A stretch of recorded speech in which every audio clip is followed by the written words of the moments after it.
Jeshi la polisi mkoa wa Tanga limetoa sababu za kuendelea kumshikilia bondia maarufu nchini Hassan Mwakinyo mwenye umri wa miaka 29 anayetuhumiwa kumshambulia mkazi wa jiji hilo la Tanga anayefahamika kwa jina la Musa Ali ambaye akimtuhumu kama ni mwizi.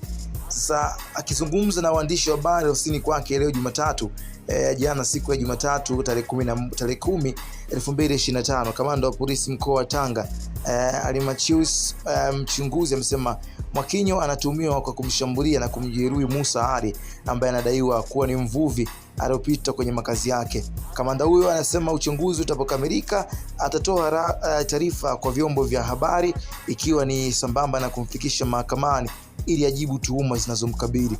Amesema wamemkamata kwa tuhuma za kumjeruhi mvuvi, ambapo ni tuhuma za jinai. Mtu yoyote akifanya makosa kama hayo, of course, anaangaliwa kwa nafasi ya kipekee kwenye kuweza, kama mtu ambaye ameweza kuvunja sheria, anatakiwa kuchukuliwa hatua za kisheria kama swala la umaarufu aliwezi kubadili kile chochote ambacho kimetendeka.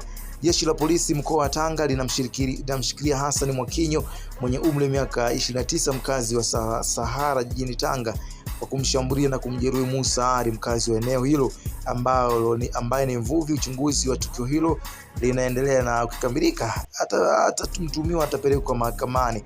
Kwa ni maneno ya mchunguzi kamanda wa polisi mkoa wa Tanga. Maoni yako ni yapi kuhusiana na issue ya Mwakinyo?